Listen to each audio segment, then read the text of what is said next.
It's Angie Bowman here, and I'm here with Magnus, and I've got Gunther. He's back behind, so hopefully he won't be too distracting. We're going to talk about leave it some more and take it. So when I teach leave it, I like my leave it cue to be absolute. Whatever they're leaving, I'm going to regard as poisonous, and I never want them to directly take it. So I'm gonna put the food down and say leave it. And then I'm not gonna let my dog take it. Then I'm gonna click because he took a look at me, disengaged from the treat. I'm gonna pick it up and then I'll give it to him. But I don't ever want him to take the treat from the ground. I want the concept that when I say leave it, he never gets to touch it. I can give it to him, but he can never directly take it. So we'll do that again. Leave it. Good. We can give it to him from there. So now we're going to start to introduce take it because he is not touching that. So I've got two different treats. I've got his kibble here, which should be relatively low value for him. And I've got dried duck liver here. So this one should be higher value. So I have two different treats so that I'm trading him. I'm asking him to leave the lower value treat right now and giving him in trade a higher value treat. So leave it. I'm going to say leave it. I'm going to toss a treat a little bit, make it a little bit more exciting. He's leaving it. I'm going to click and then I'm going to say take. So he can take the treat that I've tossed him, but he can't take the treat that's on the ground. And notice he's looking at it and trying to determine what to do. He's thinking through his exercise. Take, and he's not been touching it. Leave it, leave it, good boy. That was tough because it rolled right under his foot. And then I'm gonna say take. Leave it, take. Leave it, take. Leave it, take. And so see, he's actually making the distinction between I can't take this one, I'm allowed to take this one over here. And so that is a little bit of my setup.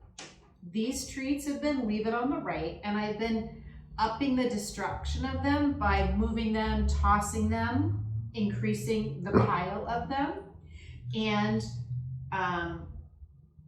on the treats that he can have, I'm putting them on another side, and I'm consistently doing that so that he can clearly make the difference. Which is it that I'm allowed to have? So I'm going to add another one over here. So I say leave it, and I toss it. He knows. And then I say take. Good. We can bring all of these closer. Leave it. Take.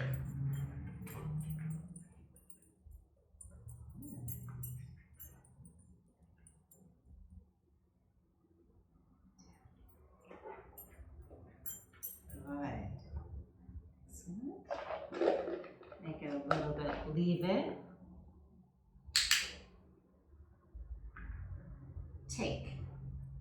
He's figuring out the exercise and he's learning I'm not supposed to take even the treat that she's been giving me until I hear the cue.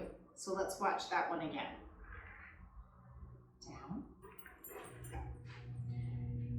They always want to position so that their back is to the camera. Leave it.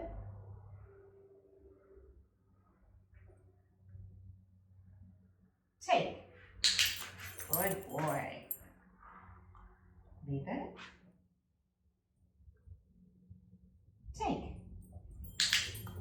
So the whole first part of leave it practice and learning that skill first helped teach the dog to not do anything until I gave them the next cue. And that next cue is to take. So I'm gonna put these more exciting treats, leave it, in the leave it pile.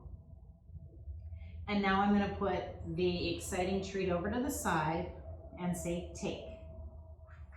Good boy. So he's still very aware of this poisonous pile, the treats he can't take, leave it. But he's willing to leave those because he's getting treats over here. Take. Good boy. You notice I kept getting this pile closer to him, making it bigger, added in some movement, but basically the leave it pile, he's never allowed to touch. I can pick it up and give him the treat if I wanted to have it eventually. And if not, then I'm going to allow him to have a treat from another place. And he can have that after my cue of take it. So I hope you've enjoyed this video. Look forward to seeing you next time. Bye.